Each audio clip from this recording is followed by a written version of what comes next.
Виртуализация жизненно необходима для современных IT-сред. Однако для развития и защиты бизнеса следует тщательно выбирать решения по виртуализации. Выбирайте надежные решения, предоставляющие значительные преимущества, наибольшую экономию и высочайшую скорость реагирования на бизнес-потребность. Облачную платформу SpaceVM.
Технологии UserGate не обращают внимания на географию и границы, обеспечивая надежность в любой точке цифровой вселенной. Мы заботимся о том, чтобы вам было комфортно и безопасно каждый день. Мы защищаем вас, пока вы меняете мир к лучшему.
Так, коллеги, добрый день. Well, good afternoon, dear colleagues. May we start? I'm very happy to be welcoming everybody to our session. We are having a classical beginning, and then we move to a business program.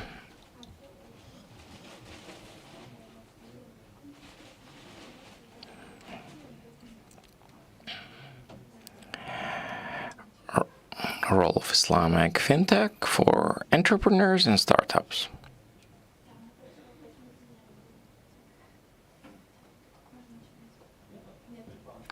Are we not having this ad segment? No advertisement means we are getting more time. Great. Happy to welcome you all. This session is part of Kazan Digital Week, Role of Islamic fintech for entrepreneurs and startups. We are having the speakers on the panel. If I may, I will only be using your first name and surname. Aydar Shadriyev, Pao Akbars, Islamic, Aydar Shagimayatdanov, Muslims of the Russian Federation Association, Elina Zakirova, Director of Ural State Economic University Supplementary Education Department Director. Salihov is beating back. Ilnur Shadridinov, Ijara Leasing. Artur Zaripov, Director of Franks. Islam Ahmedshin, Islamic Banking. Sagdiyev Rustam of Amal Financial House, Director General. Mugis Shaukat. Dear Mugis Shaukat, our honorary guest, a very big friend of Investment Venture Fund of the Republic of Tatarstan. We are also having guests from the Republic of Iran. And our video conference call, we are having also Mr. Dave Times, CEO and co-founder of Carbon CX Foundation, if I pronounce that well. I have now introduced everybody. Let's start. As a moderator, let me introduce myself first. Deputy Director of the Investment Venture Fund of the Republic of Tatarstan. And our task, Azat Fazulov, our role is the promotion, the use of Islamic finance in the Republic, wider around Russia as well. And we would like to stop and dwell on fintech today, the degree to which Islamic fintech for entrepreneurs, for startups, for venture market, what opportunities, expertise that we are having that would help on one side to promote Islamic banking, and secondly, help startups and businesses in a supplementary tool for their activities. Second aspect that I would like to demonstrate immediately as some kind of a recommendation or invitation to your colleague speakers. We would like to see more of a discussion type interaction. Questions, thus asking questions, comments, agree, don't agree right away would be very welcome. But some of you might be having some opinions of yours. Maybe banks wouldn't agree with foundations. Foundations might not agree with some projects, so we would like to have some discussion, not just the presentation of your stories, which cannot be avoided either. I will give the floor to Madam Alina Zakirova, the Head of Supplementary Education at Ural State Economic University. Dear colleagues, dear organizers, Ural State University of Economics is very grateful for the possibility to take part in such an important section of an important forum, as well as to share about an important project that we are implementing in the Urals for a number of years. I'd like to state that the project is not just of interregional character, but also at the international level. With us are having Mr. Mr. Iran and Mr. Akbar Zalimzadeh, and they are representing our work and will be ready to welcome you here. Our project did receive the support of interested parties. Here on these slides you are seeing the trajectory of the implementation. Our work started 2022 when we signed the agreement between Muslim Spiritual Board of Sverdlovskaya Oblast. In 2023 we have organized the work of ours. We have developed a monography, Collective Investments, the impetus to the development of Islamic finance based on this project. Университет из Дагестанского гуманитарного института и ряда соседних регионов. As well as other people from various regions were going through education. We are proud to say that we in the Urals are conducting programs for professional retraining of Islamic banking. We had over 30 specialists going through deeper education. In 2022, we have presented the project at the banking forum. We have seen interest of the credit organizations. Euros Department of Sberbank and the bank from the Republic of Tatarstan, Akbars, are being partners. Today we are doing not just the research, whatever. We are looking at the cooperation. In 2025, we moved our project to tangible dimension, and we are very happy that finally at our supplementary education systems of Euro State University of Economics have launched the project of implementation. I don't know whether it can be called fintech, but at least whatever it is, however, whatever is the best title for that, we are implementing this. We have found a pilot project, May 25, Volkov Clinic. They are doing rehabilitation of post-surgery, of people post-surgery, and Volkov Clinic is extending the scale of their operation and the medical services that they are offering to the community. The participants of the project on behalf of the loan organizations, funding organizations, as well as Muslim Spiritual Board of our region are looking at this project, fine-tuning the details of this cooperation, and next year I believe we would be reporting on the outcomes of our work so that you would know how this project did get implemented today. Let me remind once again, we are working on this project beginning 2022, and every time we are strengthening our efforts both on the educational aspect, educational trajectories, plus working with trusted professors and participants.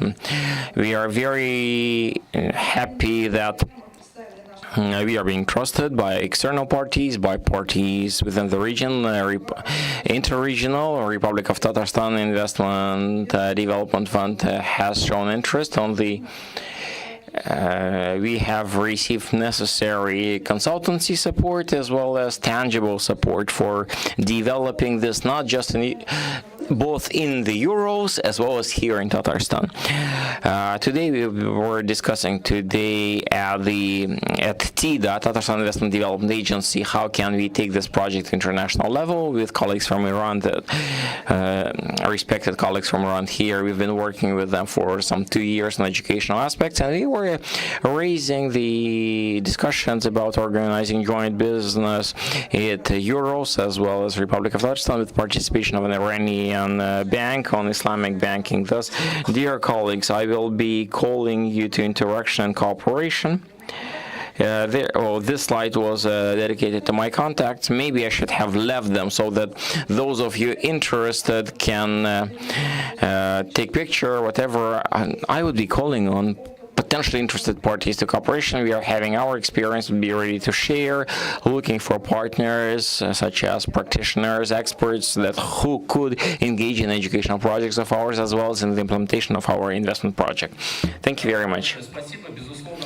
Thank you. The educational component is indeed very important for promotion because we are always basing ourselves on some theoretical framework to move to the practical aspect. Well, a colleague of yours from Kazan Federal University are having some important school, Islamic finance, at Kazan Federal University, supported by Academy of Sciences, but a colleague of yours is, will be joining us. We are expecting them to join. I guess I will now pass the floor to Akbar's Bank,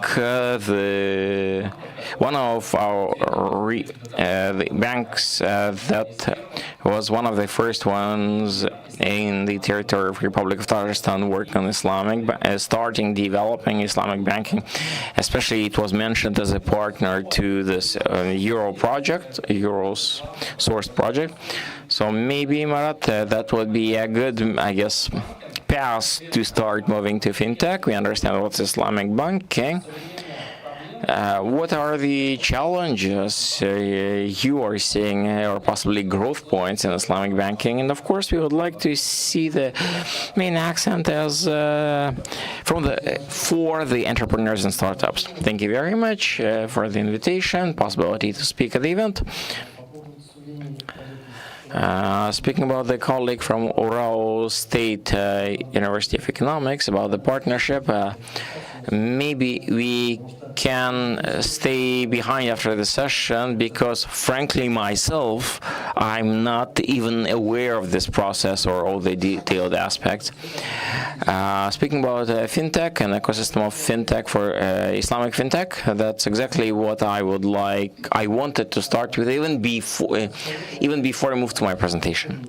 Fintech, financial, and this Islamic technologies are very much important pillars, parallel processes, and AI, fintech and AI are there, because if you take a look at AI is actively used today for assessment of the person coming to receive funding, assessment, digital factoring, for example. Using AI allowed us to cut down the application assessment down to 2 hours. That is demanding some time, and the AI is helping to do that. With all the compliance, if a person has provided all the necessary documents for us to take a look, if the full set of documents have been provided, sometimes it's going down to just 2 hours, compliance, etc. Speaking about Islamic products, the assessment of those requesting funding and working with clients is generally, we can say, consists of the same components, principal or similar components. Speaking about our bank and colleagues coming from other regions, you have rightly said that bank is quite active, not just in Tatarstan, but around Russia. We were first in Russia to launch many products. 2011 were the first one to get Murabuha funding in year 11 and year 13. Then active, 2019 started working in the retail, Islamic mortgage. Then colleagues of Akbar's Capital have launched pension investment schemes. First one, so this was part of the experiment. You might remember the experiment, federal experiment, beginning 2023, but our bank was doing that even before that. So it was ready. It was first among other banks to start taking part in the federal level experiment on partner finance, as it's called in the country. And post that, we launched a great many new products for retail businesses, mortgage, as well as for corporate ones. Endowment, account, current account, corporate card, Islamic trade acquiring, customer to business, etc. Many are there. Sukuk Murabaha, just today we have received the proper certificate. On Sharit, our colleagues, partners from Akbar's Finance will be presenting this product. Islamic leasing, project financing, leasing operations, Islamic wage payment schemes, Murabaha. So you see it as from whatever. Maybe you should enumerate some or interpreting Islamic mortgage, card, mobile app, Islamic investments for retail. We come back. Yes. Yes, repeating, especially for the listeners in English, for retail, Islamic mortgage, Islamic card, Islamic investments for corporate. We are offering them endowment fund with the norms of Sharia, Islamic current accounts, Islamic corporate card linked to your Islamic bank account, Islamic trade acquiring, customer to business, business to customer to Islam for the businesses, Islamic factoring. On the right, top-down funding of the Islamic leasing companies, local leasing companies in line with the Sharia norms. Project finance, second line on the right, not very simple. They do work in line with the federal law. Number 14, we are having housing development being done, Islamic leasing third, Murabaha Islamic finance, Sukuk Murabaha, as well as the wage payment system in Islamic manner. These new products were developed this year. They were in the list, just Sukuk Mudaraba, Islamic wage payment, EEs, etc. Next, products in the pipeline. Right now we are developing new things because there are still things we haven't covered at the moment. Islamic mortgage for the primary market, just freshly built housing market. We are trying to using various incentivization schemes in line with the respective standards, IOFI standards 8 and 11 per whatever state support measures available here in Russia for young family, for whatever. We would like to have that work also for our clients, because our clients have the same rights, but because Islamic principles are important to them, they are now not receiving, as well as installment, Islamic way of what you traditionally know as paying for your car in installments. Territorial development. We are having Islamic windows in Kazan, Ufa, Moscow. We originally started opening Islamic windows in existing offices we had around the places where we had the prayer room possibility to organize, etc. And this year we opened the first freestanding office in the Caucasus Republic of Dagestan that is fully covering all the needs. Slightly overlapping with what colleagues have spoken about before, the course on Islam, principles of Islamic finance, over some 30 free video lessons about the possibilities and limitations of Islamic products. If people don't know what is Islamic, they can be sometimes fooled or taken advantage of their illiteracy. To address this, we have 31 now lessons, video lessons, improving knowledge for the clients.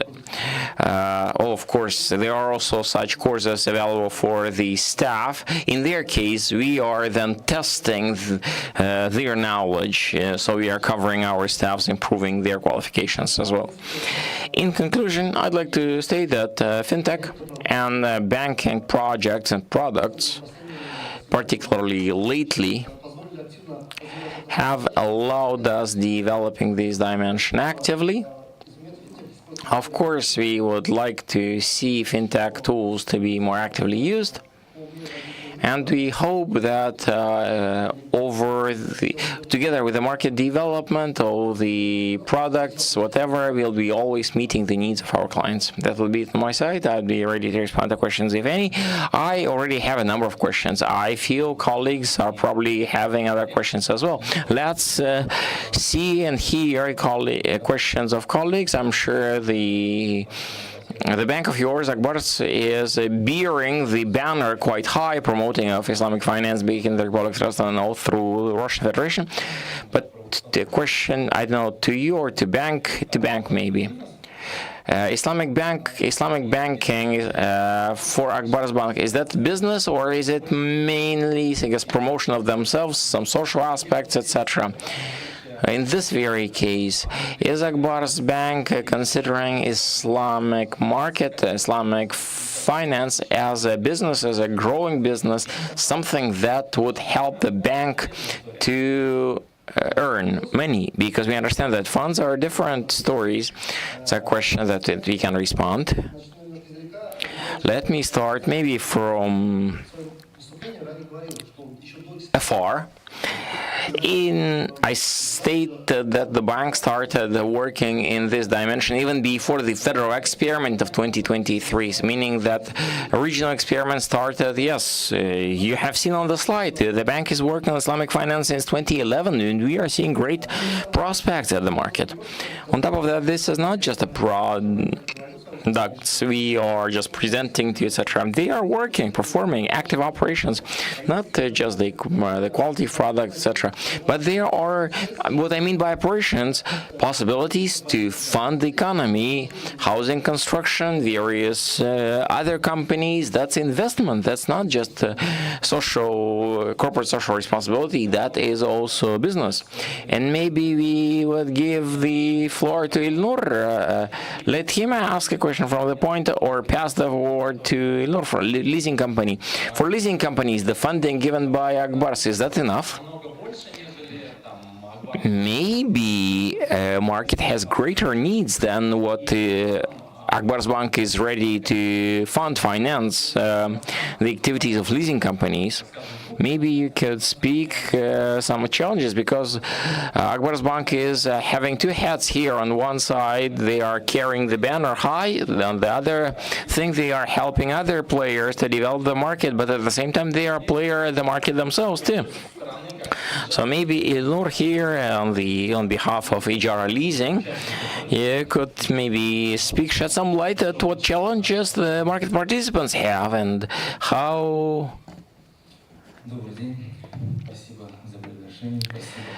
Good afternoon. Thank you for the invitation. Thank you for the event itself. The topic you are raising today is quite hot, quite topical today. Akbar started speaking about AI, and despite the very fact that we are big, we are not that big and that costs some money, we as a relatively small company decided to start using AI in our company, and even at the very beginning we see,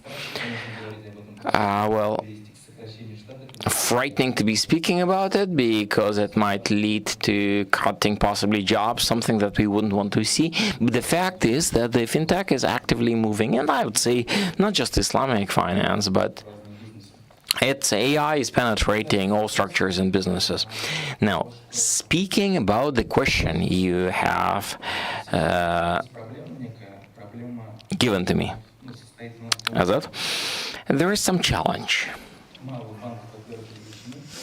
On one side, there is a limited circle of banks engaged in this activity, and Akbars is one of the limited number of banks that are actively working here in Islamic finance, that are actively producing, putting on market new products. They are quite active.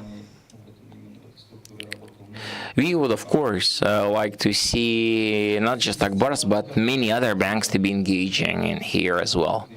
There are banks that are generating debit cards products, but I guess if we look at businesses, something else will be necessary. Marat have said they are having project, leasing companies, That's us. First contract with Akbars funded us on Mudaraba, and we plan another one. But overall, looking at the market, we would like to see not more than just Akbars, but other banks actively coming and playing here as well. Other financial structures that start having this conviction that Islamic finance is there. It is there for good. It will be growing. Thank you for opinion. Growth points. Maybe somebody else could speak. What could be other growth points from the point of view of Islamic finance? Because we've heard possibly first challenge, and maybe by the end of our session, our meeting, let's call it, we could identify a list of some things, problematic things, and ideas of what could be done. In Tatarstan and Russia, would be eager to look at what foreign speakers will share with us. What else could be added, a fresh look at what could help us to spread Islamic finance overall, and fintech as part of what we call here in Russia as partnership finance. We've heard the first thing. Thank you. If I understand correctly, the market players are hoping to see the growth in the number of banking institutions as part of the partnership finance market. So there would be more, yes, you use the word actively engaging. I don't know, somebody turned off my mic. I understand somebody doesn't want to hear me speak. Well, I want to take part in your discussion, if I may. Since we are talking about finance, since we are talking about banking sector, we should say that everything is being measured by money. And the degree to which the Islamic partnership finance is developing successfully or not, that is very much dependent on the amount of money in this sector of the economy. And in here, the topic of fintech, which is the topic for the session.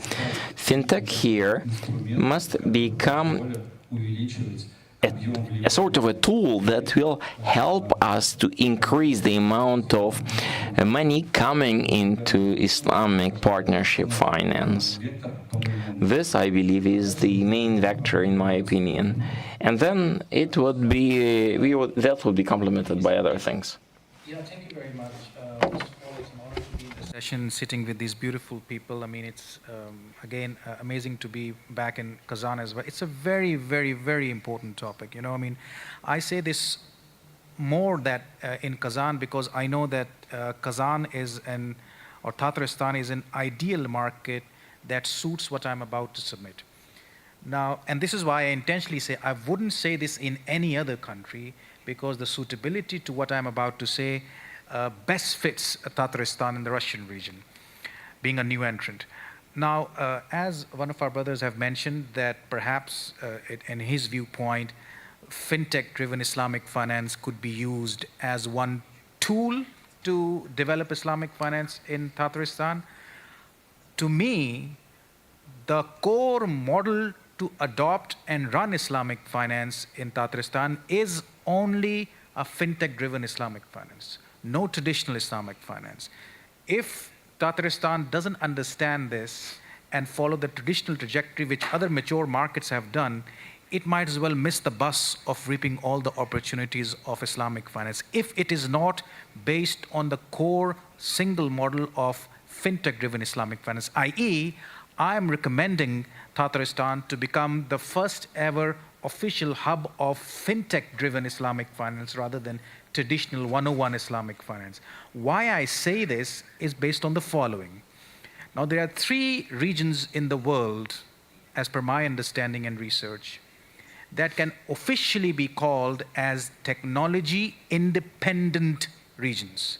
What do you mean when you say technology-independent? It means they are exporters of technology, not importers. They are the suppliers of technology, not receivers of technology. Who are they? United States, China, and Russia.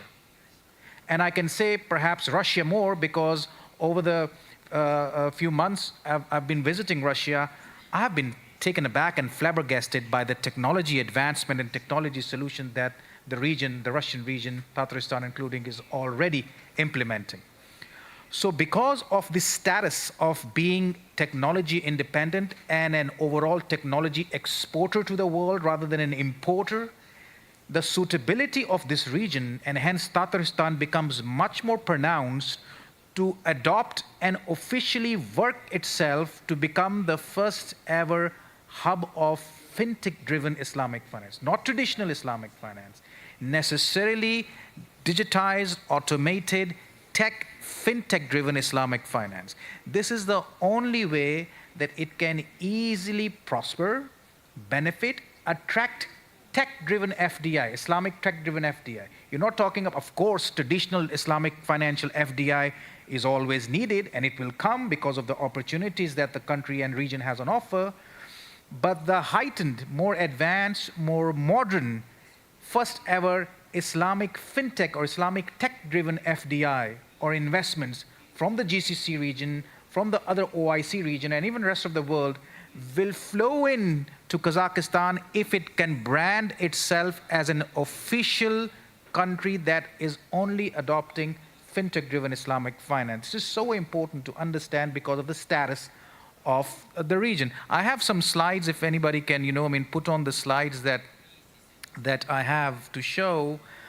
In those slides, I have first built the case of why Tatarstan becomes very suitable, or why Russia becomes very suitable to fintech-driven Islamic finance. And in the slides, if they can be displayed, I then suggest, as a result, what are the opportunities that Islamic finance, there are the slides, can offer. I do not have a slide pointer, but if somebody can go through the slides, and if you can move the slides, if you can go to the next slide. Look at this, for example. Clicker. If you have a slide clicker, anybody have a slide clicker? Just 1 minute. Yeah. So this is a very, very important, collection of slides. I'm building a case why Tatarstan and why a tech-driven Islamic finance Tatarstan. So look at this. This is basic info. So your country is very strategically located, roughly 4 million total population, 50% of the population is Muslim. That is a huge stake owner in Islamic finance. And not that Islamic finance is only exclusive to Muslims, everybody can benefit it. Look at Islamic finance in general. Now, this is a very important point. Listen to it very carefully. Islamic finance in general has exceeded 3.3. Some people say it's over $4.5 trillion in the world. The Muslim population is 1.8 billion. And remember, I repeat again, Islamic finance is not only for Muslim, it's for everybody. It's the model that appeals. Now, the modern time Islamic finance is, look at this, the new layer is now the technology layer of on the financial system, including Islamic financial system. Now, fintech, as I mentioned, it's not just about digitizing existing services. It's about using, for example, AI, blockchain, big data, and certain other tech modes to create a more efficient, transparent, smart, and inclusive, financially inclusive ecosystem in the country. This is a perfect match for the core Islamic finance. Why? Because all those modes that has made fintech finance very disruptive and very famous, if you go and dig deeper, behind all those tech-driven financial mode that has become very famous, all at the back end is mudaraba and musharaka, risk sharing going on, where people become partners, technology become a platform. You call it venture capital, you call it angel investing, you call it crowdfunding. You have all these funky names, but at the base of it, it's classic risk sharing, mudaraba, musharaka going on. This is why the relevance of Islamic finance to fintech finance become much more tighter as compared to conventional finance. If I do loan on interest-based conventional financing and I do it through technology, results would be the same. As a matter of fact, the distress that debt-based, interest-bearing debt-based economy brings would be much more heightened and much more faster because of technology adoption. As a result, the Islamic fintech market, ladies and gentlemen, is now standing at $175 billion by 2026. That is a huge opportunity for Tatarstan coming forward in Islamic finance. What else Tatarstan has? It is a regional epicenter. It has an unparalleled and philosophically aligned culture, histories of Islamic culture, a proven track record in tech innovation. I am so happy to know what's happening in Kazan, for example, the IT park. Last time I was there, I had this amazing visit of IT park. I was just projecting it in the last session I was in. Then you have this beautiful tech city, which is based on Silicon Valley in the United States, Innopolis. Fantastic stuff that Muslim world can learn from these stuff that Tatarstan is doing. And the talent pool. Yesterday, when we were listening to Rais, he was so focused on what AI-driven talent pool and the stuff that is happening in Kazakhstan to improve and enhance HR, human resources in AI and technology-based AI. The Kazan Federal University and other universities. Yesterday, the Minister of Economy was there as well. Amazing data points that were showing. The political stability, it's a bridge between East and West, and of course, since it's an additional sanction-driven economy, that adds an extra bit to focus on Islamic finance. What are the opportunities? Tatarstan, as I mentioned, population is 4, but look at these points. Population-wise opportunity. You have almost 600 to 650,000 young people. And when I say young people, they are not normally young, they are tech-savvy young people. They are digitally savvy young people. This is one point why you should go for fintech-driven Islamic finance only. Russia, you can expand it to Russia as well. The officially unbanked population is 2% in Russia, but what is critical is to note that the underbanked population in Russia is around 20 to 30 million people. Underbanked. If you adopt a fintech-driven Islamic finance, you can instantly tap these underbanked people. There is another category of unbanked or underbanked people, people who are faith-based, who do not want to do conventional banking, who are waiting for Islamic financial solution. This is why they don't go and become a part of a banking system. This is another category, and Russia and Tatarstan has that too. And you can see that 10 to 15% of the local population is so faith-based that they are depriving themselves from the financial sector entry, hence financial inclusion. Let's talk about another point, that's your sovereign wealth fund, the national wealth fund. This is an important point because if you look at your national wealth fund, it is approximately, let's say, roughly $60 billion. Easily, Islamic finance, a tech-driven Islamic finance, can utilize its Islamic venture fund. Azad and myself are getting involved into structuring up the first ever Sharia-compliant venture fund. It's an amazing fund, so beautiful, and such prospects on offer. Sukuk, signaling effect, project finance could be done and tapped in a fintech-driven Islamic finance. When I say Sukuk, it's not a normal Sukuk. You're talking about a tokenized Sukuk. What is tokenization is another chapter altogether. If we have time, we'll speak about it. The AI potential. Look at what's happening on the first floor. If anybody has visited all those tech companies that has gathered together in the exhibition, you can easily read the future where the tech industry or AI industry is going forward in Russia. Remember, this is a tech independent country rather than a tech-dependent country. Robo-advisory can be one option. You were talking about, Azad, about giving some options moving forward. There you go. Straight away, a tech-driven Tatarstan Islamic finance can bring robo-advisory-driven solution for portfolio management or asset management, Islamic smart contracts, tokenized Sukuk. Nobody has done that. People are talking about it. Perhaps Oman may pull it off, but Tatarstan has the opportunity. Smart Islamic microfinance, Sabr Bank was talking about murahabas and other financing schemes. So was Aksar Bank. A fantastic solution. I had a chance to go through then. Islamic cybersecurity hub. This is another opportunity where Tatarstan can announce itself that we are not only a fintech hub of Islamic finance, we are also the Islamic cybersecurity hub for Islamic finance, because if you're not cyber hygiene, you're done. Then don't adopt technology. And then blockchain-driven halal sector. This is where Azad and myself are also trying to venture on to support Islamic financial funding to halal sector as well. This is the case for Tatarstan in halal. You have the Russian Halal Expo, halal lifestyle, Russia being milk producer, then cattle and all these cases for halal. Since September 1st, 2023, adoption of Islamic finance in the region, more than 20 organizations participating, and IVRF becoming another important player. And then you have these data points. These are some products that are already offered. Brothers have mentioned that, and so on and so forth.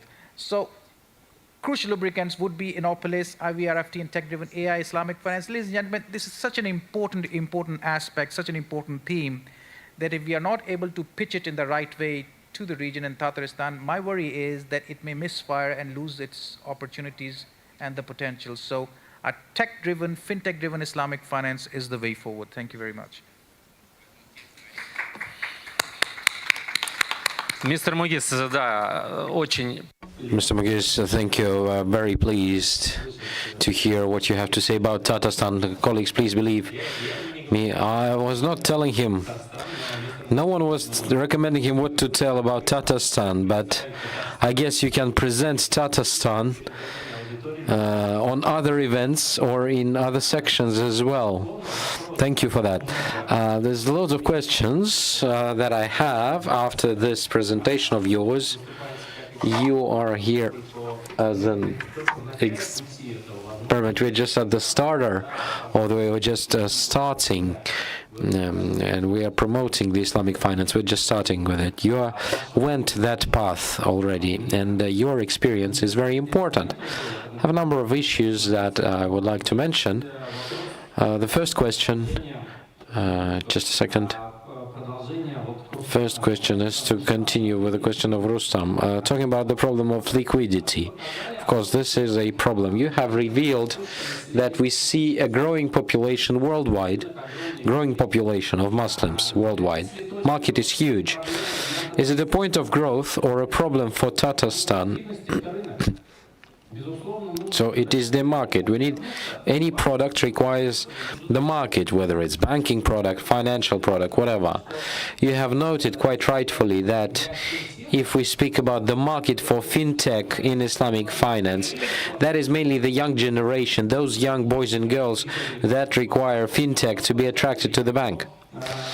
So the question to you maybe, the question to Islam maybe in the first place, is it a question about the market in itself? Is it enough market for Islamic finance so that it will go business full on, where you can earn? Or it's a problem for fintech? Now, thank you so much for the question. My name is Islam Ahmedjan, founder of Halal Card project.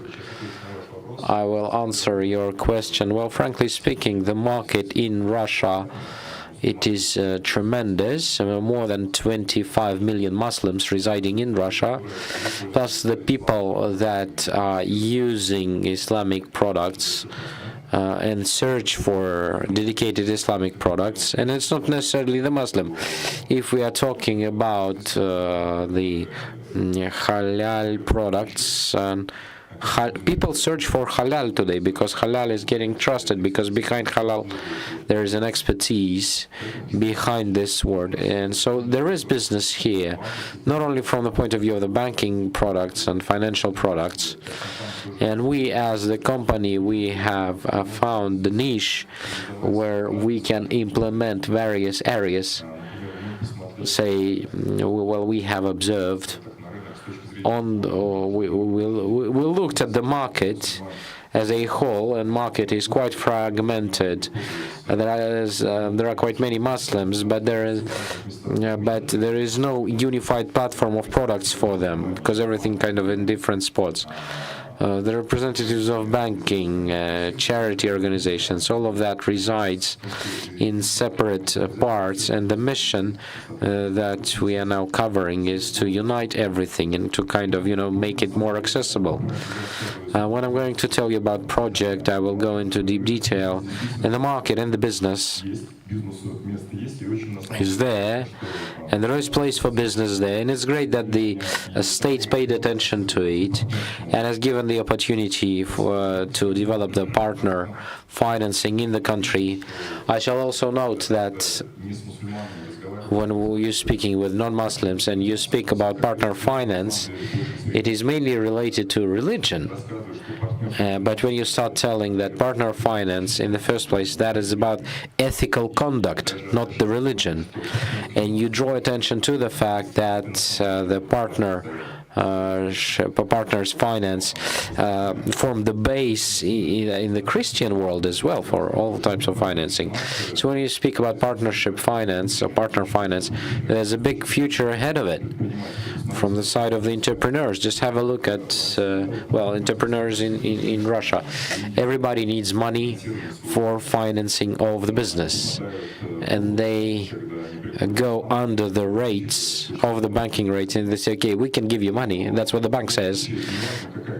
It doesn't matter what is you have to pay the interest rate. And the partner finance, it's about a different thing. It's about the ecological approach, so to say. Even if the investor gives financing and both the business and investors, they share the risks. Business earns on the money, and it shares with business, and that is the foundation of it. And that is why we see active, proactive development worldwide. Everybody who is on the market here today, everybody will do everything to develop this area, not only in Tatarstan but in Russian Federation as a whole. Yeah, thank you so much. 25 million for Russia, that is a big number, I could say. Well, frankly speaking, my understanding, what is 25 million? How many Muslims in the world? 3.8 billion total? 3.8 billion. This is for us to think. 25 million here is just an entryway. And the main aspect here is that Islamic finance is not only for Muslims.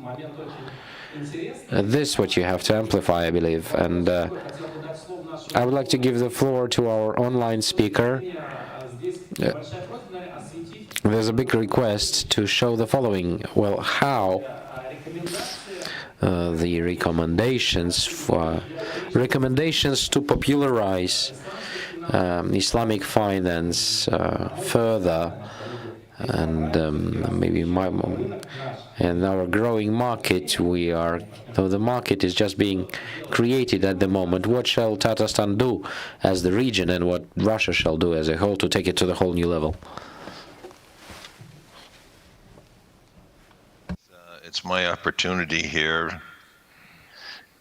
Greetings from Canada. It is very early in the morning here, and I'm delighted to be able to chat with you about technology and its linkage to what's going on in energy transition in the world today. So if I could get the first slide up, I could.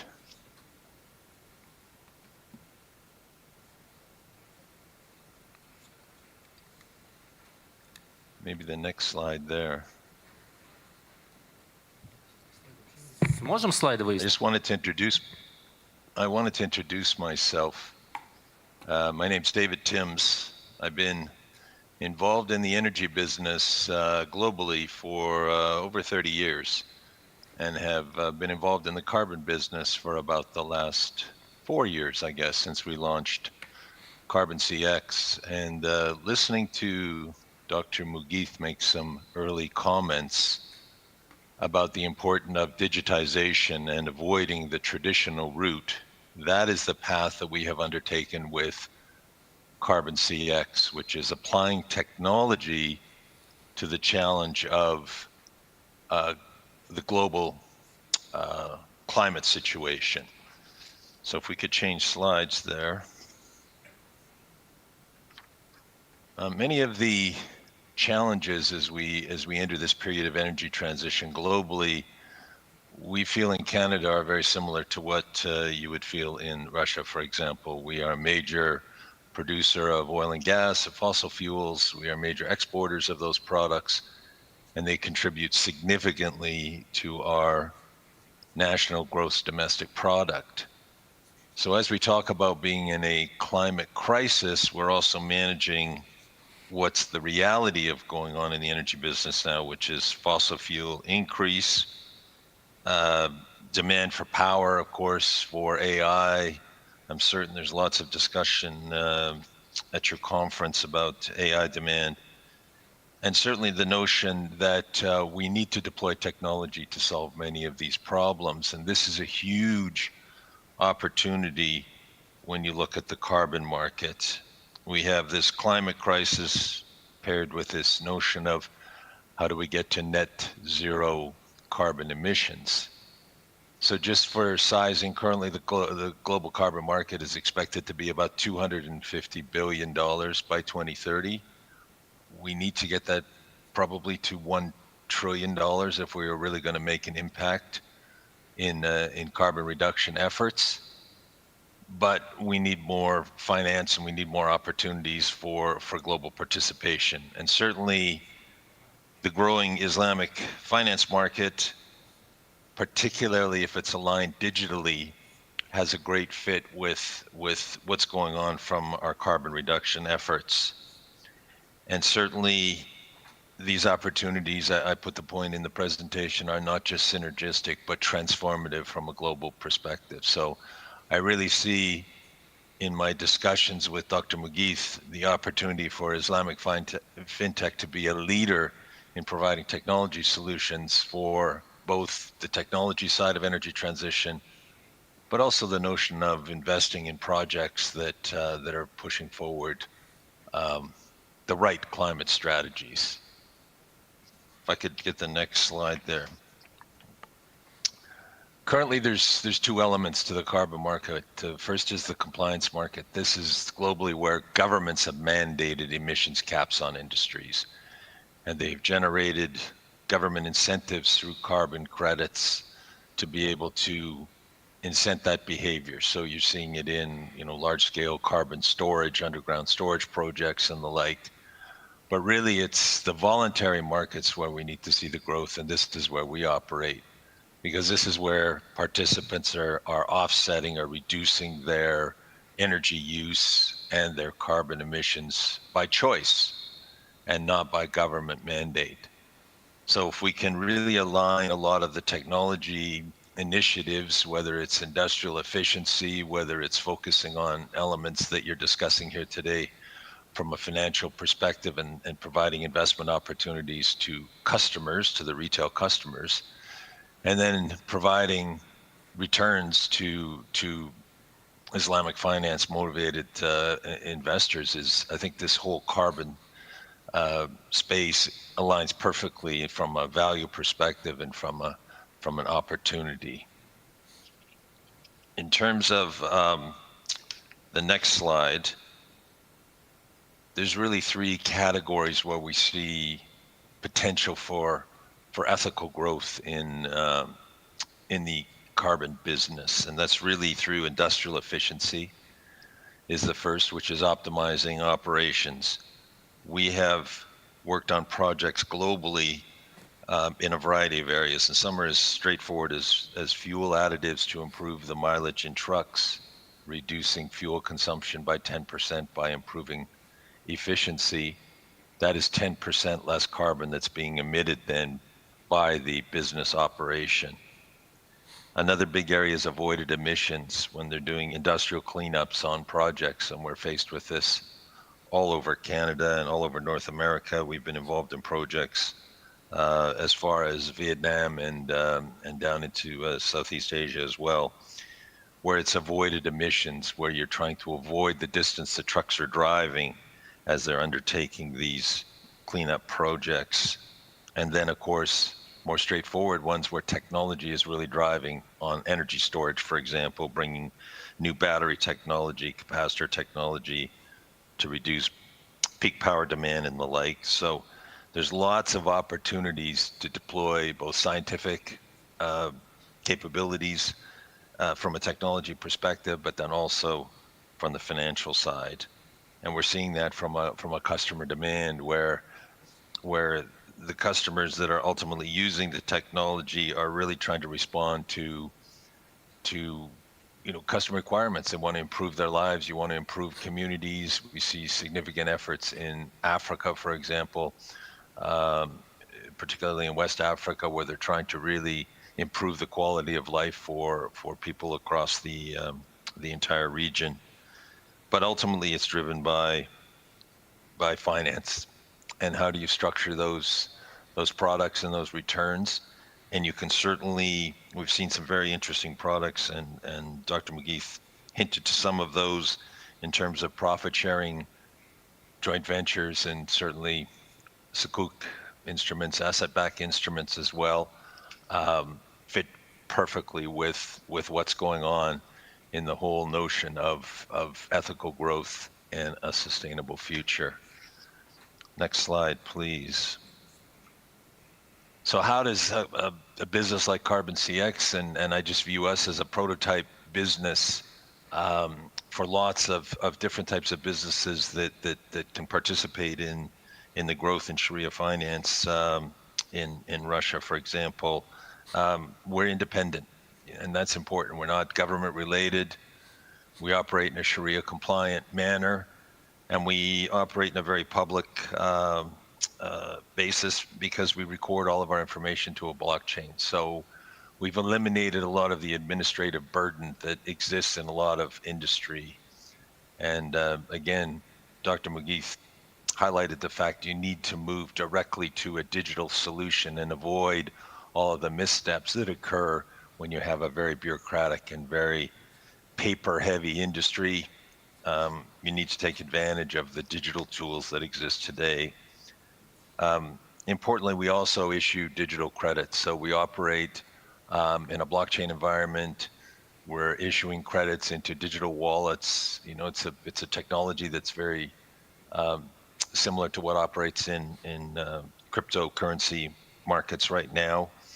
And everything operates on a public blockchain. We write to the Polygon blockchain currently, but have the ability to use any blockchain, whether it's one that exists within Russia, for example, because there's very significant developments and advances going on in that space in your region as well.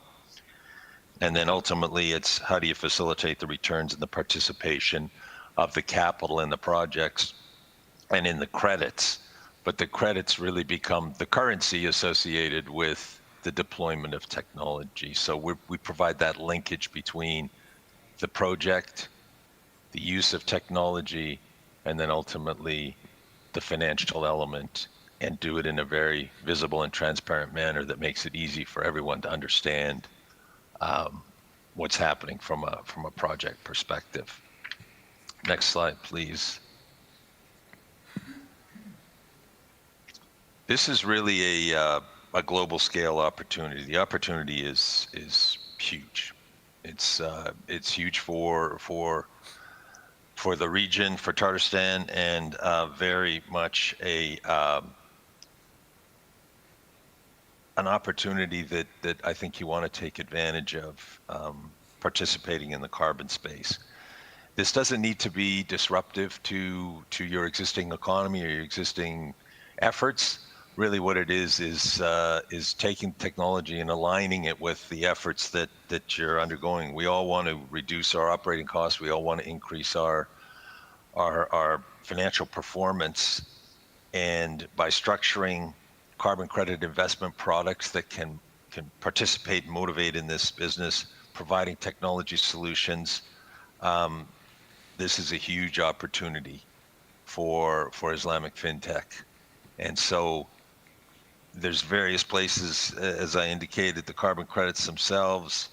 There's a variety of structures that can be utilized, agency structures, partnerships, but importantly, the tokenization of these aspects of the business are critical. And we've seen that begin now with some tokenized nature-based products. This is global scale. This is an opportunity to mobilize capital from all over the world, from various regions, and really deploy that capital in strategic areas where returns align with the motivations of the investment. There's huge opportunities from an AI perspective, from data analytics, because to the extent that you are attempting to streamline the process to reduce cost and increase the efficiency of any business, the carbon credit business is a perfect example. Ensuring quality and investment integrity is our number one requirement and criteria. So really, I view this as a perfect time to align capital, community, create the correct and proper ethical standards that meet the requirements of your investors, and a great opportunity for us to accelerate energy transition globally. I certainly appreciate the time. I'm excited to be speaking to you this morning, this afternoon in your time, and see great opportunity. And certainly, if anybody wants to get in touch with me, you can look me up on our website, and I'd be delighted to have a conversation about what we've been working on and where there may be a fit with some of the efforts you're undertaking. So I very much appreciate the opportunity to speak with you today. Thank you. Спасибо большое. Thank you so much for your presentation, and really you have covered the topic of the global agenda. On one hand, well, for Tatarstan this is very important, but the second aspect I have heard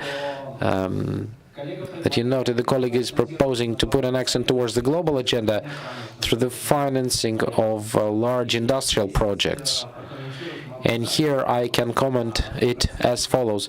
In Russia, we have a program of the development of industry, and we have now in the process of negotiations to put into the fund of the development of industries a part of the partner finance.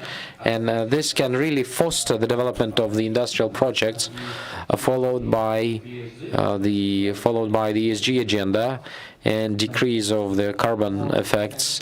So here it is a very valuable remark, and I would like to continue with our discussion and move to the following.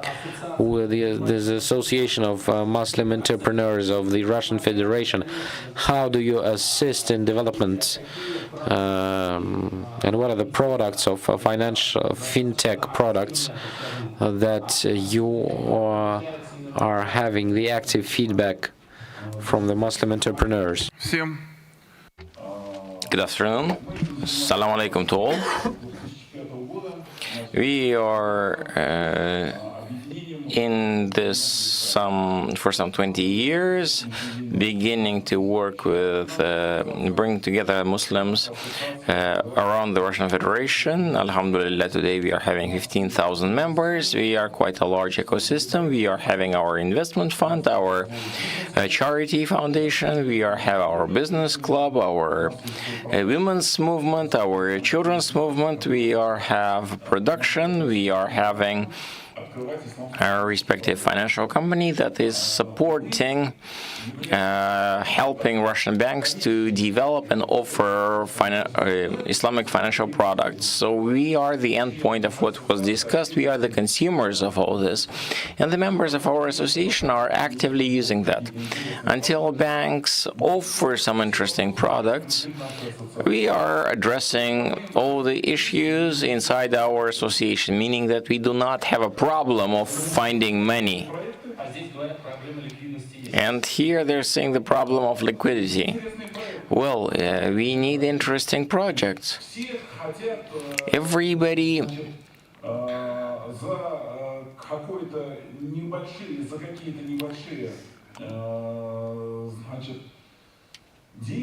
want to get a very big funding for some small amount of money, meaning paying with little contribution.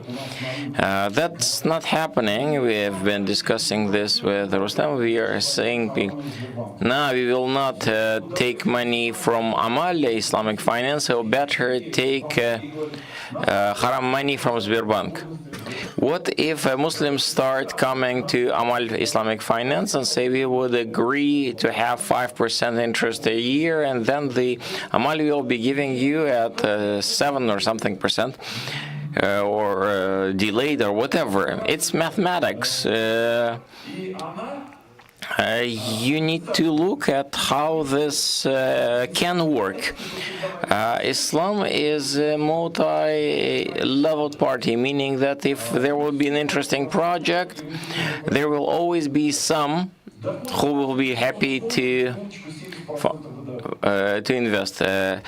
The income our investment fund generate is 70% a year, just for you to understand. And many entrepreneurs within our association are coming and saying, my business is not bringing me so much money. I'll be very happy to bring a few tens or hundreds of millions. I will take money or the profits out of my business, and I'll be happy to place my money with your investment fund. Quite reasonable. Everything is living and working well. What's important is that everybody will be communicating, improving their relations. Entrepreneurs are most active part of the population. There are very few of us, only 3% on the planet.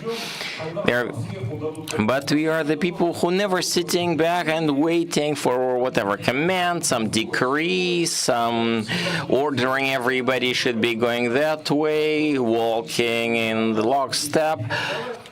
Saying turning only right and never turning left, your eyes and respect, etc. Entrepreneurs can't do everything themselves. We can hire people ourselves, we can pay taxes, and we can organize everything and live happily. I think that this optimism that everybody needs, of course, with such a level of profitability declared. I only spoke about investment funds. As soon as we will give 70% in our channels, I think everybody will be running to you. As you see, we do not have very big need in somebody else's investments. We are happily covering all our needs. Well, coming back to the fundamental aspects, from the point of view of scientific area, classical Kazan Federal University, this optimism in scientific environment, possibly from the point of view of not just development of fundamental theoretical aspects, but also in your work with students. How do you see for the development of partnership Islamic finance from the point of view of education? Because at the very beginning of the session, we have touched on this topic from the point of view of Ural State University of Economics. Well, Kazan University will be very happy to give the floor.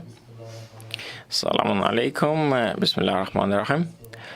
Thank you very much for being welcomed here. Please forgive my voice. Thank you to organizers and the possibility to speak. Sharia compliance is an element of the ecosystem of Islamic economy in Russia. I guess important to speak why am I here. I was given the possibility to speak on behalf of Kazan Federal University. For 15 years we were promoting Islamic economy and finance. I am the member of the Islamic law department. Myself and colleagues are running Islamic law disciplines for lawyers, for economists, and I'm also running law courses at Bulgar Islamic Academy, speaking about law with our future imams. So we are working and having some good understanding of what's going on there. Plus, of course, legal practice that I'm being part. And in my practice, there are a number of projects that are doing fintech, use of the norms of Islam in the current Russian legislative environment. And what I would be speaking about will be partly based on that, dealing with pains we are seeing in practice. Talking about the topic is probably Sharia compliance as an element of the ecosystem of Islamic economy in Russia is a response to the invitation. We felt that the applied context should somewhat be dissolved by maybe academic conceptual material as well, so we decided to communicate some of our understanding about Islamic economy and Sharia compliance. A lot's being spoken about this today, but maybe we felt that some of the vision of ours about this could be of value to this audience as well as some practical ideas that could be implemented in the context of discussion, namely fintech technology. Yes, let me remind us the slides. Islamic economy, that's what we are talking about today, is basically an ecosystem, which means that Islamic economy is paying great attention to the regulatory component. What is Islamic economy from the point of view of regular Muslim? Business, and Aidar Ravilic would not allow me to go astray here, is the form of worship to God Almighty. A Muslim every day is trying to reach the blessing and be deserving of the grace of God Almighty, which means that we need to be doing this in our daily work, which means that there should be some system of registration that I'm on the right path. It's clear that these norms should be communicated to entrepreneurs in very adapted, clear format. So, which is why we are saying that Islamic economy, as an ecosystem of the Islamic economy, is having significant elements that we should keep in mind when we are dealing with fintech as well. We are speaking about the fact that Islamic economy is about regulation, and regulation means accounting and registration, which means that we can put Sharia compliance as a core of Islamic economy if we are looking at it through the prism of regulation. That's the center around which the infrastructure of Islamic economy is to be based. And I try to justify for the statement, because when we are speaking about Sharia compliance, quite popular component of a cultural component when we are speaking about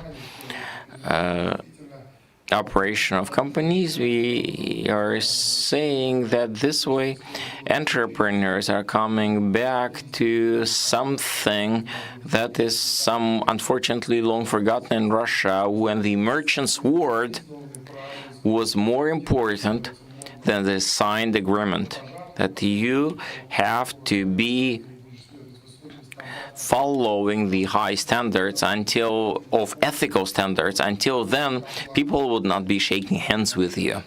You would not be worthy of attention. So by speaking about Sharia compliance, this is the statement, the element that is a task and the declaration of such a behavior of entrepreneurs. So when we are talking about not just compliance, but Sharia compliance is in the center of all these elements. And see, legislation of the country, in this case Russia, top left ring, international agreements top right ring, business ethics lower left, as well as Islamic law lower right. This might seem that Sharia compliance is inachievable compliance, and it is, because the satisfying the will of our Almighty is this.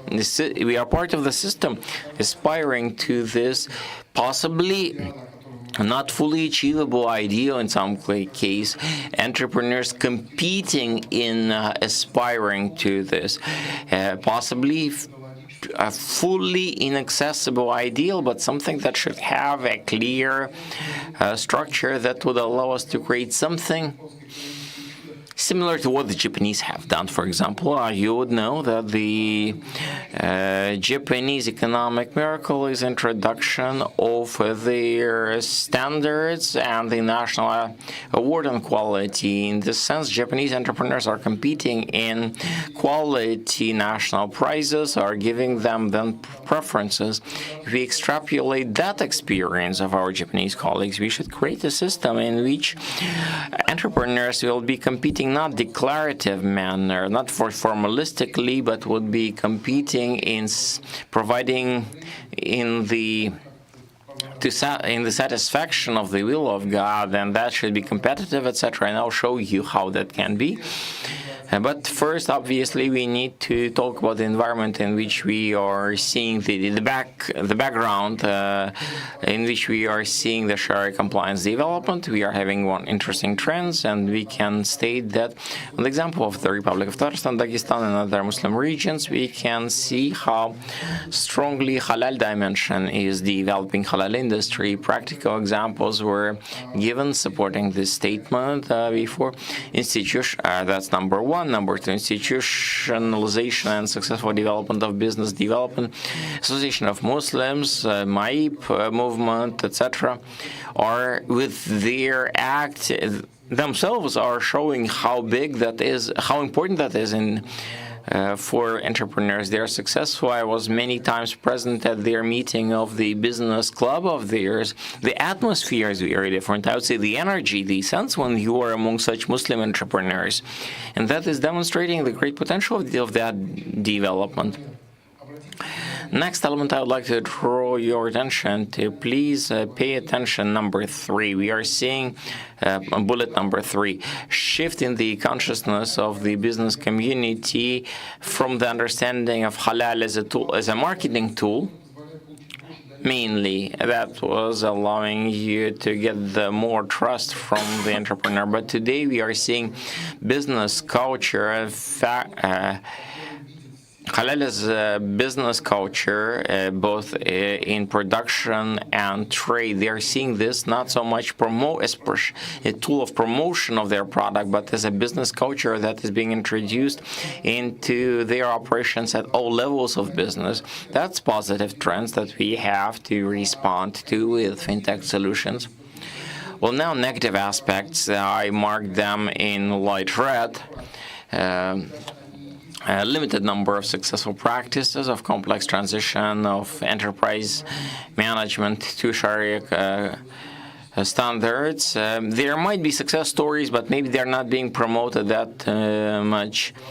When the entrepreneurs started earning more and having greater social capital thanks to following Sharia standards. Second bullet in red, limited or inaccessible expert knowledge and practical skills using Sharia standards at the level of regular entrepreneur. Of course, they should be more adapted, accessible, understandable to entrepreneurs at their level so that they would not be even scratching their head whether they are doing it right or not. And fintech and computer technologies are allowing that to us. And as a proposal of ours is sounding in the following manner. Basically, you've got everything today available to make sure that Sharia compliance is organized as an IT platform. A conceptual vision of the platform was shown. The system is represented by some community of subsystems. The central and the blue part in English and in Russian. Top left, science education consulting. Top right, integration with ERP, EXP, Omniverse systems. Bottom right, a national award for rating leaders, as well as the development and implementation of Sharia standards of certification. Sorry for using English in the middle because a lot of development of Islamic finance is happening around, thus we had to continue using English titles simply because we couldn't find the appropriate Russian wording for that. Maybe eventually we'll come up with a text. Sharia accounting and screening is actively being developed. We need to be developing our respective recommendations so that entrepreneurs can be adopting respective elements for the reflection. Of course, Sharia control and auditing should be corrected, and Sharia control is also expected to be as automated process as a current ongoing control, such as a dashboard, such as a simple solution for them, just like the traffic lights, red, yellow, and green, so that they understand whether it's meeting, they are matching this or not. I think that's possible. External factors such as various reporting is possible if at the accounting level we have introduced fintech solution as some sort of a super level on level overlaying their accounting system, and that's Sharia accounting and Sharia control helps us to generate Sharia rating, and then aligning that with the Japanese experience, a possibility of organizing national rating, they'll be organizing a uniform coordinate grid so that entrepreneurs will understand where they are moving. Other complementing elements that should be implemented would be knowledge base, as accumulated experience. As a lawyer, I would say we do not see any obstacles on developing the legal practices in this regard, because the concept of custom, Article 5 of the Civil Code, is very much left unused by the Muslims, because through that we can be accumulating that fatwas that will be developing the understanding of how to conduct business in Russia following the norms of Sharia, and that should be done automatically because that experience is there. It's not concentrated, it's not systematized, it's etc. So this is important, that all those elements, those efforts that are being done would be focused in this regard of developing of legal component. Of course, there would be some other subsystems such as social media, no need for even commenting, developing Sharia standards and certification, as well as human capital management. Science education consulting here should be adapted, and of course implementing such a scale at the national level, and that's exactly the scale that should be this should be implemented. That would lead to scientific research, education, consulting, the development of Sharia standards. Today we are using foreign standards which are better adapted to international realities, but it doesn't mean that we cannot afford having our own national ratings. It's there. So sorry that I may be given it in a very brief manner.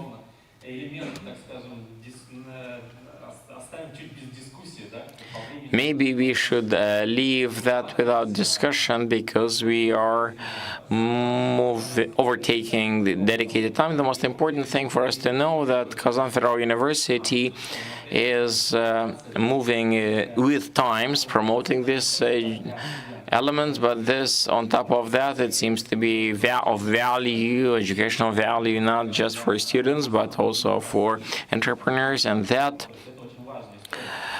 responsibility shouldered by one of the leading universities of Russia, and not just Tatarstan. That is very important. Thank you for doing that. Coming back, I would like to hear Artur Zaripov about the quality of work. Who got the clicker last? Meanwhile, when clicker is being brought to me, I would like to make a comment. Azat has raised a very good question, our moderator, in the topic of this session, fintech, Islamic fintech for entrepreneurs and startups. We are a startup of yesterday. Maybe we are still at the startup level. We have come to Islamic finance. We would like to speak about our path from ground zero, how we've grown up. Why Islamic finance?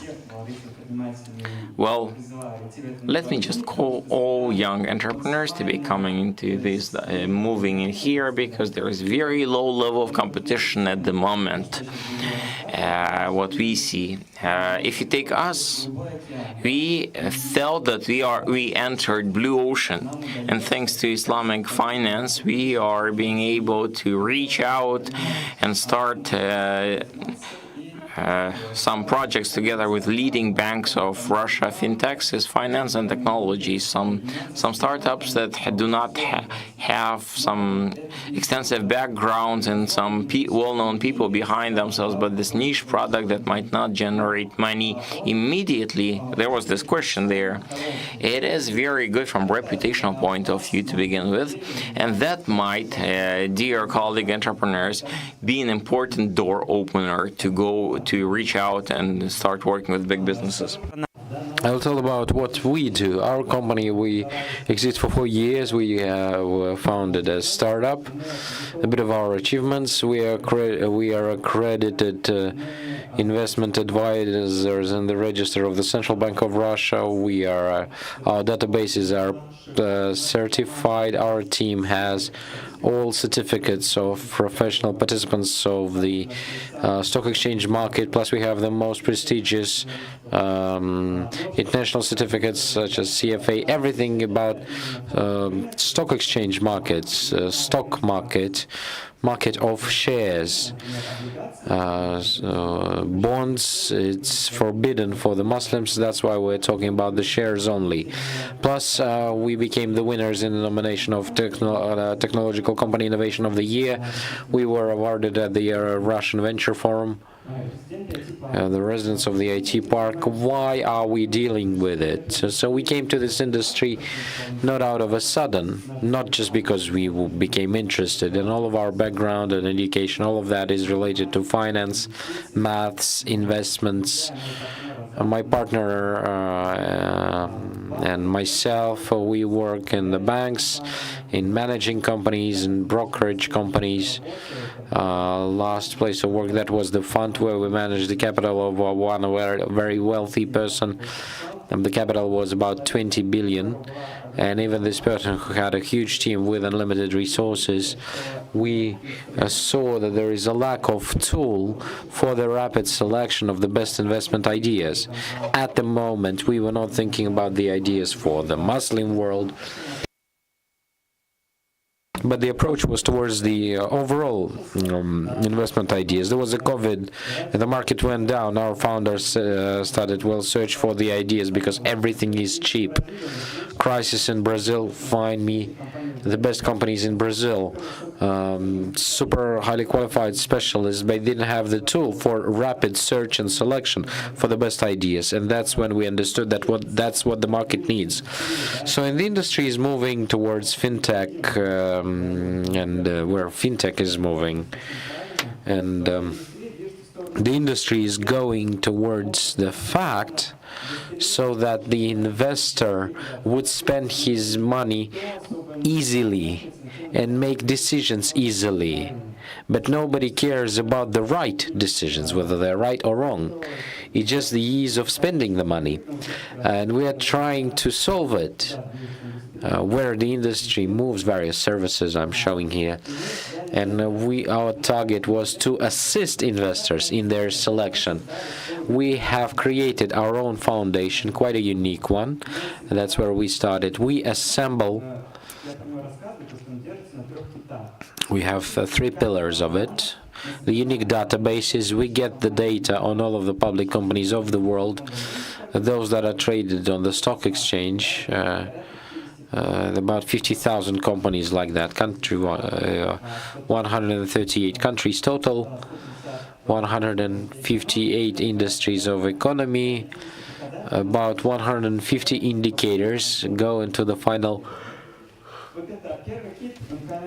evaluation. So the first pillar is the unique database. The second one is the professional analysis. That's what is done.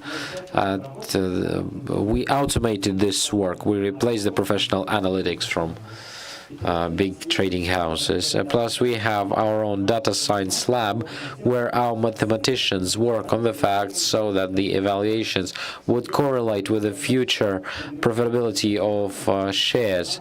Like fundamentally strong companies, it's not the fact that that this company is going to grow, but we are striving to the fact so that we have a very good forecasting effect, so that the investor, with the usage of our resources being oriented towards our evaluation, so that investor can make investment decisions and get the good results. So the global target is so that our evaluation like ranks, so that it will be like, you know, like the sign of quality in for Islamic finance as well. So the core that I have mentioned, it is in the very center. Around it, we create products. We have B2B, retail, product lines. We have automatic portfolios. That's for the customer products. They're diversified on the industries of the economy. There's automatic research that is generated by AI. If the professional investment analytics, they are in the world-renowned bank, and to write one research. This is what is done here: schedules, graphs, comparative analysis. They do it from days down to a couple of weeks for us. And so the research, they write and then they go with a new one. So that one is getting old. And in the world, on 50,000 companies, there's maybe 300 research papers like that. And for us, every week we can generate up to 50,000 like that. And they will be based on the most modern data, up-to-date data. We have our own mobile app, and that was the story targeting the international market. And in the 2022, the world got transformed, and our products and all of this international analytics, foreign investments, they're not quite usable, and we have started looking for the processes of development.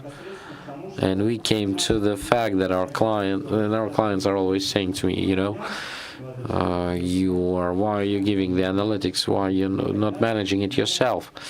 And then we came to we manage capitals, started managing capital. All of the products that I mentioned, they are fully free of charge. You can download mobile app, you can use it. All of these three products, they are integrated inside the mobile app, and they are there in the open access. Consequently, how we make the decisions. Our core, the foundation that I have mentioned, that is the first mesh. Then there is a case for the Islamic finance, the selection on the basis of the Sharia norms and rules, where you can invest or where you cannot invest. Plus our professional analysts, they review. Additionally, on the weekly investment committees, there is a decision where we shall invest to, and then to purchase this or that asset. Then about Islamic finance, there's loads of demands from Muslims, and we still have it.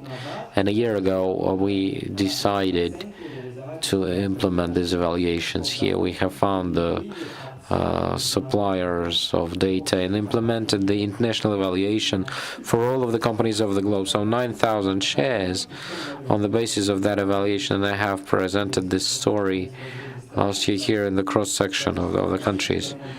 So the number of companies to which you can invest. And when we started going deeper into the topic, and that is the methodology, we came to understanding that, well, in Russia, we have to have our own methodology.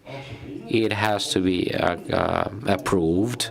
As the basis, we have taken IOFI standards, and we need to have the Sharia Council, internal, external Sharia councils, and the methodology should be transparent, so that we cannot take other evaluations from third-party evaluations. We have to develop our own, and now we have our own evaluation, and as is the first in Russia, the first and only automatic evaluation in Russia of all public companies of Russia. There are 250 of them, which is renewed on a daily basis. So we give the list of shares into which the Muslim can invest. It is clear that the reports are published on a quarterly basis, and we just renew it. We strive to have it that in all 250 companies. that we have the freshest data based on the freshest reports, and that the halal compliant companies list is always up to date. We are managing more than 1 billion rubles today.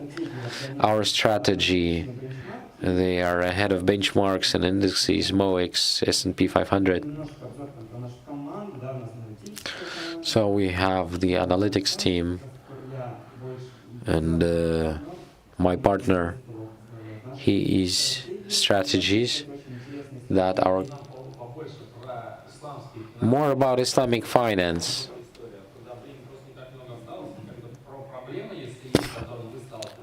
If there are problems that you face within the Islamic fintech, please stick more to the Islamic finance. Very interesting product. And the problem that we see, there are players that evaluate halal, and I'm talking about the stock exchange market. But not all halal companies, they are interesting from the point of view of investments. The company might be halal, but as the professional investor, is not going to invest into it because it is not that profitable. Consequently, we close off this need, and it's not just halal or non-halal companies, but additionally how attractive it is investment-wise. And what we do, we have the development, it's called the autopilot. So capital management in the worldwide, it is available for big capitals. So the private banking, each banking like Sber First or Sber Private, so this private subdivision where the client is granted with super products which are not available to the regular person. And this private service, we are automating it, so to have the decent skill set available for them, and so that the previous premium service is available to the Muslims with small amounts of money through our new product that we are developing. Yeah, thank you so much for the presentation of your project. Here we have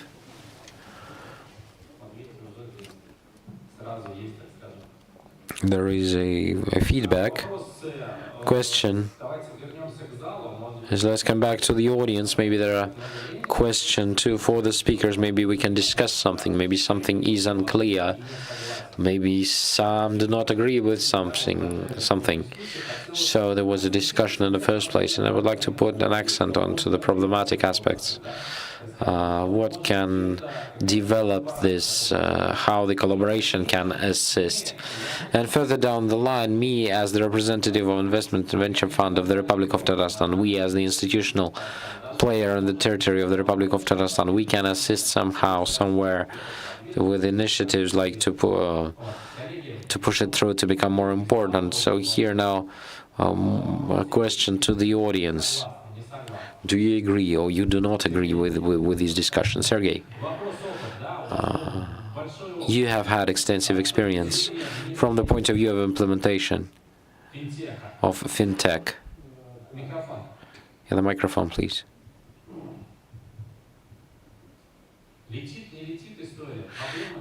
What are the problems? Is the story worth it or not worth it?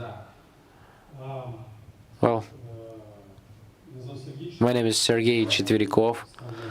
I represent Rosnano, one of the shareholders of the Idea Technopark, where we actually work on the investment projects with great interest. And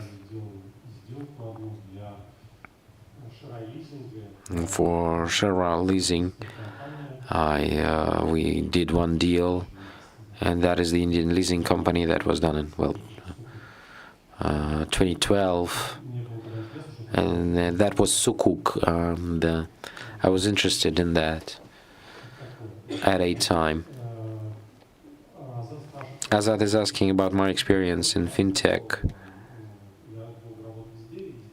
I worked in Sberbank, and from the scratch I did Sber Credo project that was crowd lending platform.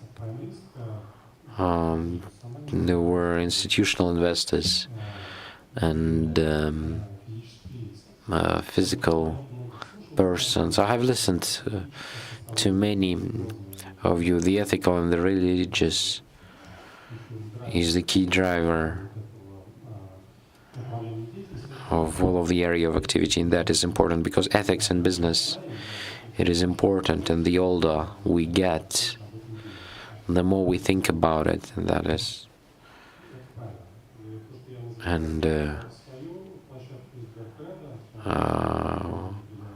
was a Sber Credo. Credo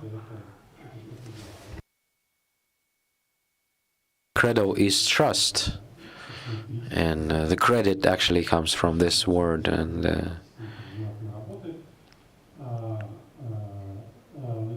however, credo is trust, and it is trust in the fact that you can give something to this person and he will return it and you both will be happy. So what you mentioned here, the approach is pretty much the same. Initially, in religion and Christianity, in Ramic religions, so that is the basics. My experience with the credo is as follows. I have had 25,000 investors. I was dealing with I was doing with 5 years with it, and that was law 159 that we did on the collective financing and on the CFA, on the basis of CFA, and we have adopted it in 2019. When it all started, there was belief and trust and forecast that the market on the collective financing, it'll be about 150 to 200 billion rubles by the year 2022. Now we are in the year 2025, and what I did and what I have delivered, and to raise it above the banking system and to make it something where banks can concentrate and earn money, and to make it German Gref really supported me, and head of Sberbank supported me at the time, but then he withdrew from the idea.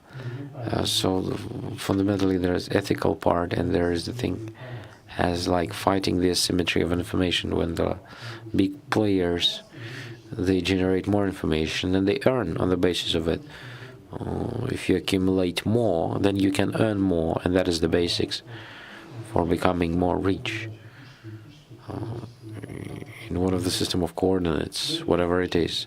But it did not happen because in the regular conventional finance systems, the banks that are the concentrators of this information, especially about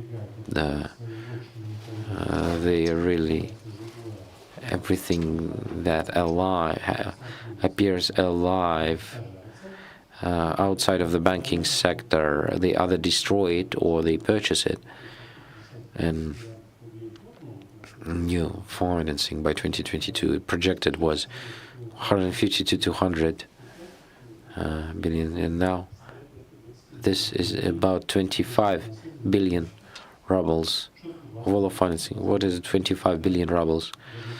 This is just nothing, for the economy as a whole. All fintech companies that work in that segment, there are many of them, they hope something and they believe into something. And this is good because optimism fosters the progress. But if we had to calculate the economics behind it, and it's about the money on the market, there's the 800 million rubles of gross revenue, which is nothing. Let's have a look at the Islamic banking now. It is not 800, it is less.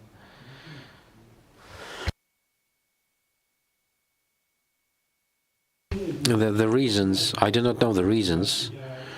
The reasons are that the market players, they're not going to provide. They have, and I'm winding up at the moment. I'm not saying that this should be developed or this should not be done. I'm aware of what I was doing and how it all finished, and banks, they do absorb everything.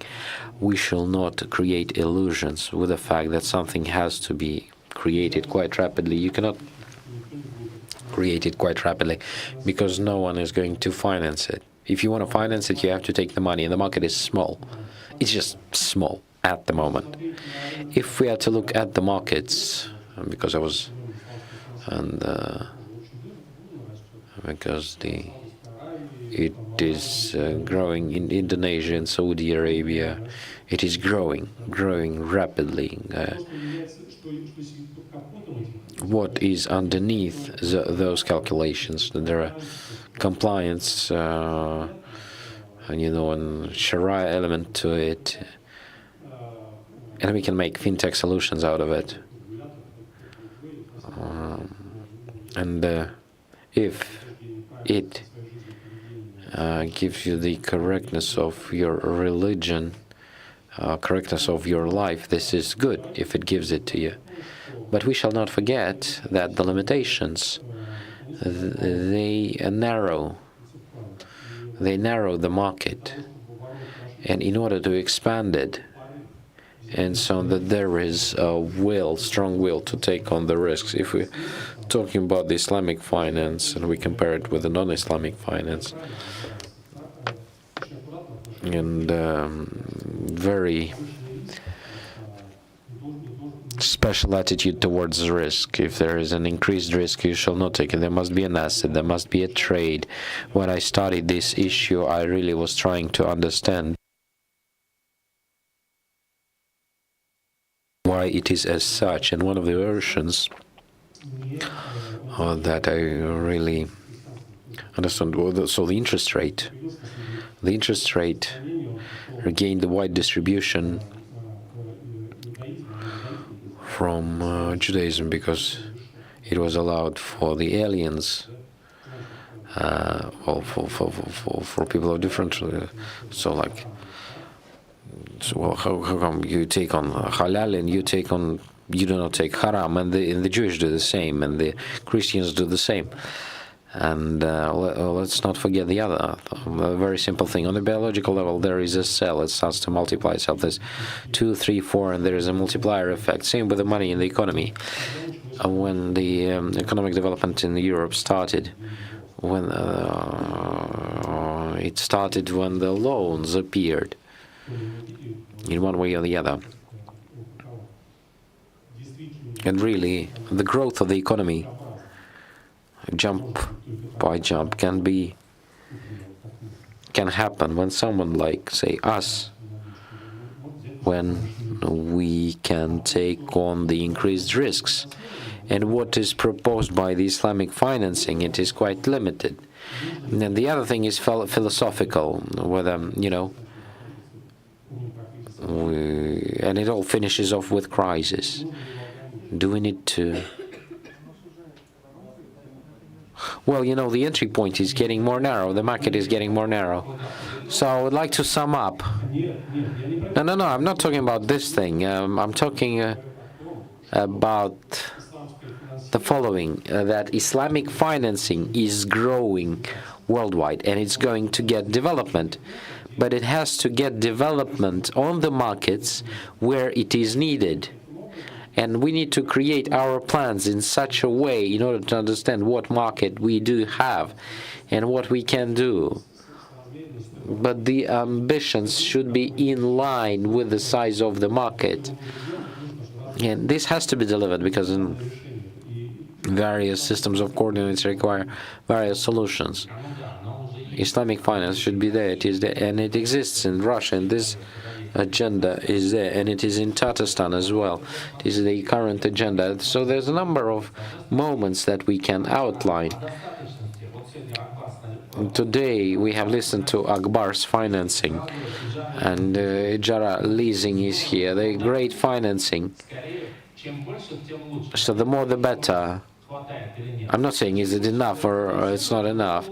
The more financing, the better. The second aspect was mentioned by Sergey. What we're talking about, the ethical aspect of it. That is from the point of view of portfolio. Eleonora, the portfolio.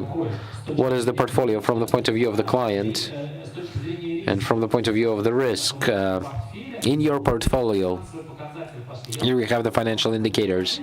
I can propose that it is less risky, and the portfolio of the risk grantor from the point of Islamic finance, it is higher in terms of its trustworthiness than in the classical leasing. Yeah, in our group of companies, we have traditional leasing companies, and we have leasing companies on the basis of the norms of Sharia. And to compare the quality of the portfolio in Ijara, not that many contracts. There are about 100 existing contracts. One out of them is overdue. I cannot call it an overdue. This is more like a restructured contract, which is now being paid, but on the basis of different schedule. That's with regards to the quality of portfolio. So these prerequisites, they are there, and if it is more than the amounts of funding, so you are growing. Another question that I have to Ijara leasing. How cheaper? Well, you're based on the Akbar's bank. How much cheaper is it for the Muslim Ummah, for the market that comes to you? Because as far as I understand, in any case, this bank is based on the refinancing rate, and the leasing, and you're based on the bank. It's not going to be cheaper. And the topic that we raise, why is it important? Is it important from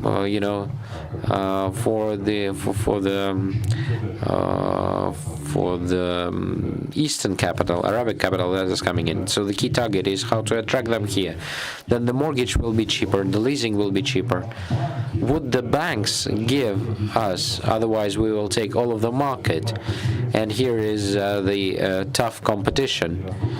And that is the key task, because our colleagues, Aidar have mentioned, because in their ecosystem, they solve halal, and they assist the entrepreneurs inside their own structure. But if we bring in additionally, and this area we have very active work, and the state is shared, the state is now split into two parties. One is for it, one party is for it, the second party is against it. What do we want? For our people to get cheap mortgage, to get cheap loans that are based on the partner financing. Would we give this opportunity to them or not? So the question to Ijara leasing, how cheaper it is for your final clients, or you do not agree with me? Mainly, I would say we can speak about the fact so that Islamic finance would be equal to the classic leasing. Today, Ijara leasing, we are in the market with those that are dealing with a classical leasing scheme. Pretty much the same price. We are not different in terms of pricing. And I would like to tell more and equalize, and to get the more money, or same amount of money that the traditional institutions get. So that is the key question. You propose it differently. We haven't discussed it here. We were unable to discuss, what if we remove the banks from the scheme? What then? Because if we do that, and one of the proposals You've got foreign financing, for example, Oriental markets, and what if we add DeFi funds, etc., and that would be interesting.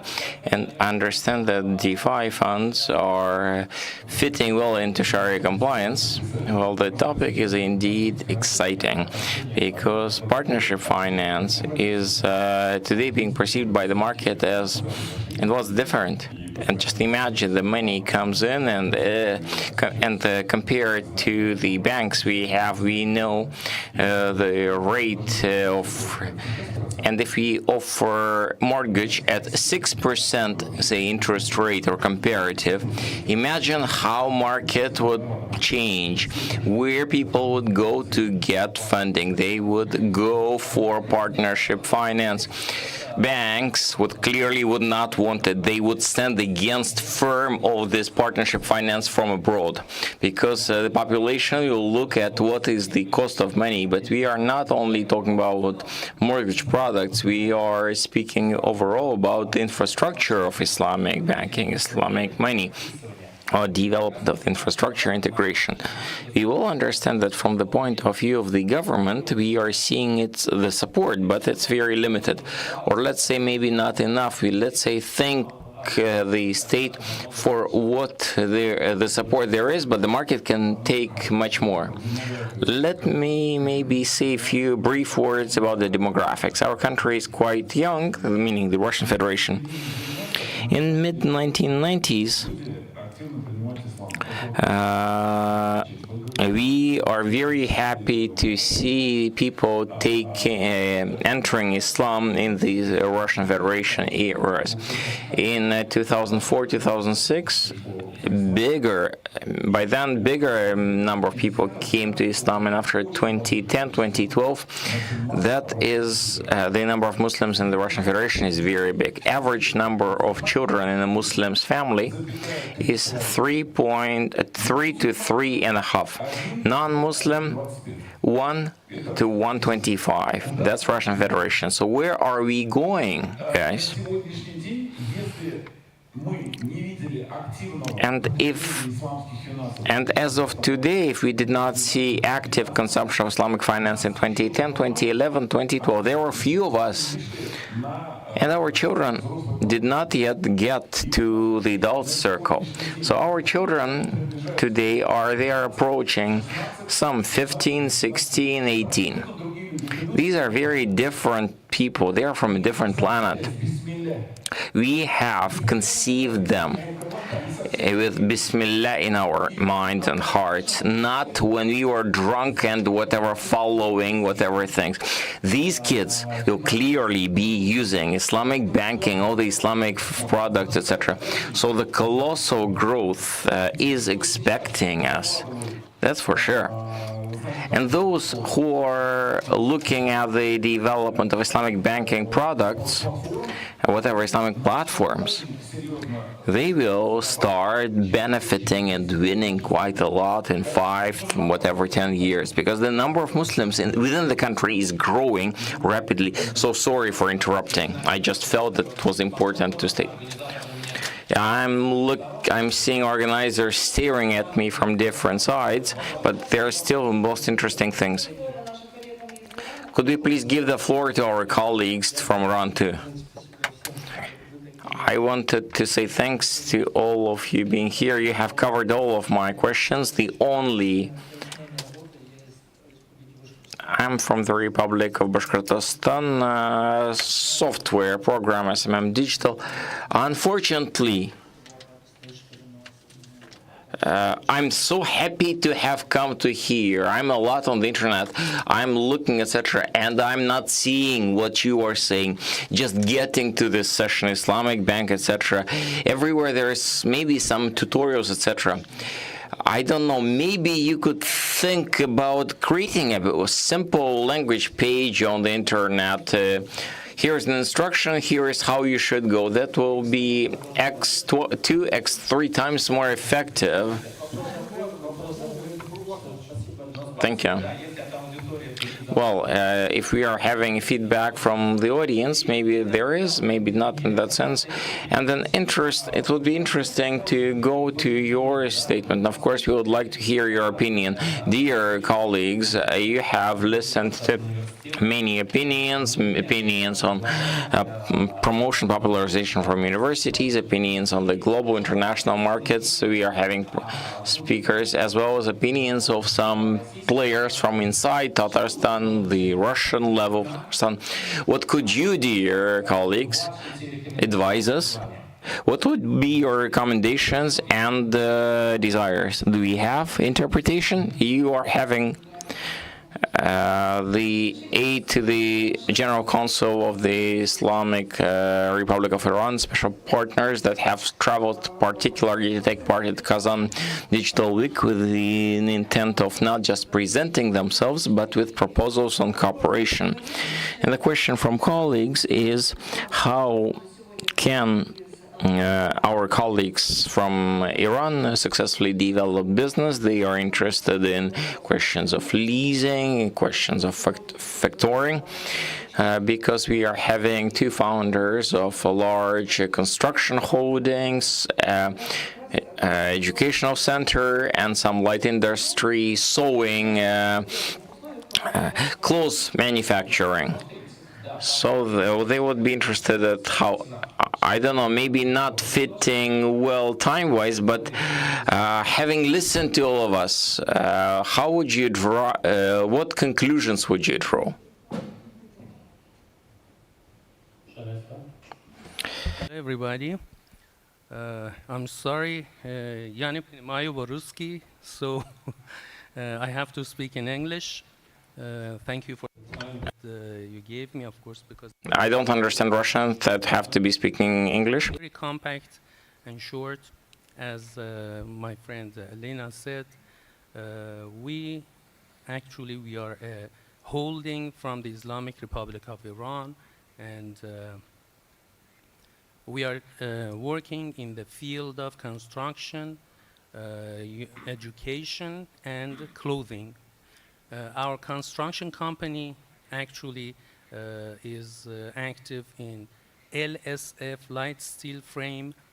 We've got full automatic and CNC machines making the structures which are very accurate, and they are anti-earthquake and very fast for construction.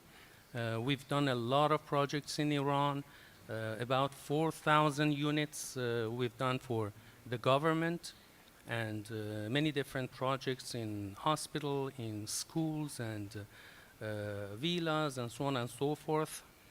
Then we started internationally, and we did some projects out of Iran, abroad, including Armenia, Iraq, Kazakhstan, some in Czech, Romania, and we've done a project here in Russia, in Yekaterinburg. This is what we have done in actually construction.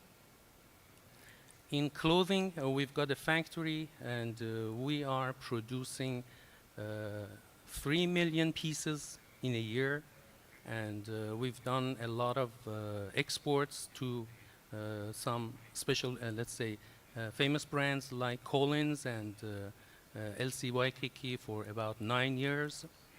And this is what we do in the clothing company. And also in education, relating to the construction company, we've got a private university, Applied Science University, and we have about 2,500 students, and actually the majors are especially in engineering and like architecture, and at the same time we have some other courses like IT and MBA and so on and so forth. This is the actually activities that we've got. Because of the shortage of time, I will not prolong it anymore. Спасибо большое. Спасибо. Да, спасибо вам. Спасибо вам. Коллеги, всем спасибо большое за участие. Thank you. Thank you, all the colleagues, for participation, to speakers for the dialogue, even though, frankly, we feel that we did not have enough time. We are all here. We can exchange contacts. The Investment Venture Fund is inviting you to Russian Venture Forum, the 20th anniversary forum, where the Investment Venture Fund is always giving important place to partnership finance. So, dear colleagues, please be joining early. We are always ready to support various initiatives.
Виртуализация жизненно необходима для современных IT-сред.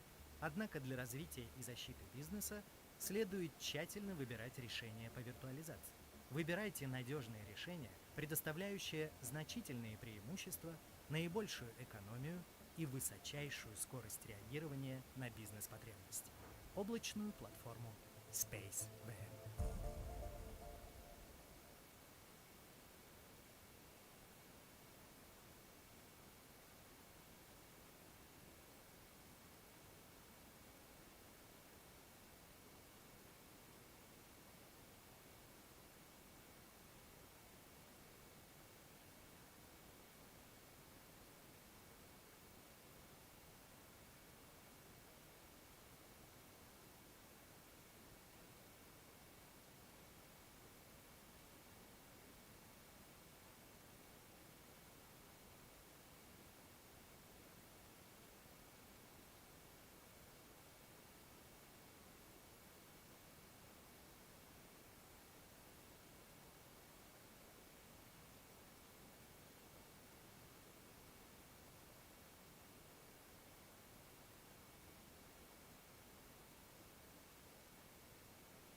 Технологии UserGate не обращают внимания на географию и границы, обеспечивая надежность в любой точке цифровой вселенной. Мы заботимся о том, чтобы вам было комфортно и безопасно каждый день. Мы защищаем вас, пока вы меняете мир к лучшему.